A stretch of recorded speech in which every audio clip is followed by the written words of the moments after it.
मेरी पत्नी नर्स है कि आप डॉक्टर बन जाता तो उसे सिस्टर बुलाना पड़ता। बजाओ ताली इस बात पर। मैं 4 पंक्तियां उसके सम्मान में पढ़ते हुए उसे आमंत्रित करता हूं।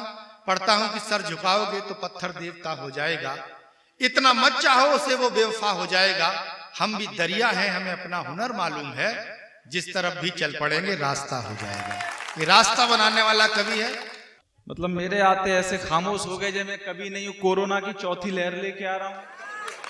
ताली बजाओ। हाँ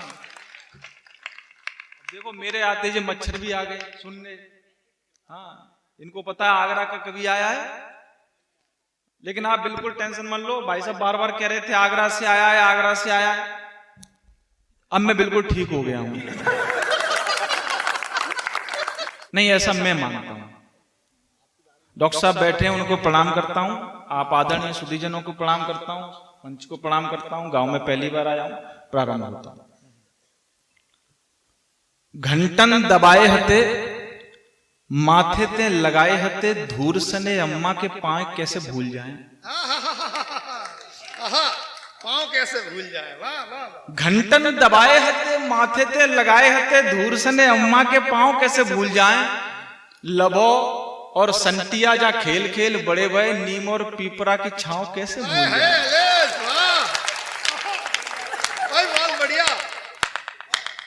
घंटन दबाए हते माथे ते लगाए हते, धूर सने अम्मा के पांव कैसे भूल जाएं।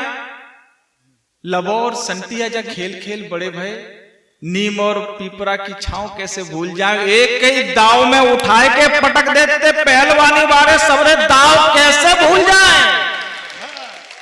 एक ही बार में उठाए के पटक देते पहलवानी बारे, सबरे दाव कैसे भूल जाए। और भूल जाए सैरन की चिल्ल को 1000 बार याद, जब बताओ को गांव कैसे भूल जाए।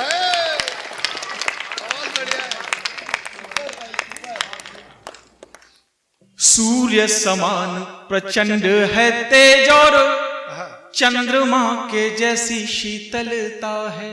क्या बात है। वाह। धूनी रमाए हैं भस्म लगाए हैं, चंदन सी फिर भी निर्मलता है। तो आदि अनादि अनंत अखंड है, शिव से ही सत्य और सुंदरता है। दर्शन दो भोलेनाथ महाप्रभु, प्राणन को बड़ी व्याकुलता है। तो दीन दयाल ने काल के गाल के जाल फंसे जनवान उबारे, गंगा को पावन नीर भये, जाकी एक छुअन ते समंदर खारे। तो भक्ति को ज्ञान विधि को विधान है, संकट मेरो टरे नहीं टारे। हे अरे हंत तुरंत हरो, अब कष्ट सहे नहीं जात हमारे। बहुत बढ़िया। वाह। आप लोग ताली बजाते रहिए। एक आयोजन हुआ भाई साहब, तो वो एक संचालक पढ़ रहे थे कि वो हमारे नेताजी ये, हमारे नेताजी वो, हमारे नेताजी ये। हमारे तब तक मुंह में मच्छर घुस गया कि हमारे नेताजी आप।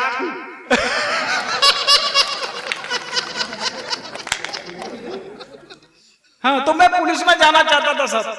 तो एक बार पुलिस में गया, मेरी भर्ती में दंड बैठक लगाई, केला दूध पिया, घुप गया। उन्होंने मेरा सीना नापा, बोलो फुलाओ, फुलाया।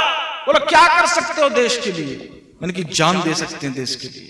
और बुलाओ क्या कर सकते हो। मैंने कि ईमान दे सकते हैं देश के लिए। डिस्क्वालीफाई मतलब चयन नहीं हुआ, जाओ। घर आ गए, दोबारा फिर पहुंचे क्योंकि कुछ कमी रह गई होगी।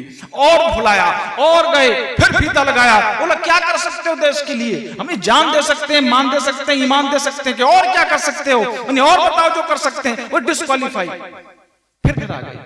लेकिन अब सर मैंने ज्ञान लिया एक उस लड़के से जिसका चयन हो गया था। उसने मेरे कान में कुछ पंक्ति बताई। मैं फिर तीसरी बार गया, तीसरी बार उन्होंने फिर फीता लगाया। बोला क्या कर सकते हो देश के लिए। मैंने जान दे सकते हैं देश के लिए। और क्या कर सकते हो देश के लिए। मैंने कहा 3 लाख। बजाओ ताली। चूक गया आप लोग। शाबाश बच्चे आ जाओ, इसी की तो आवश्यकता थी।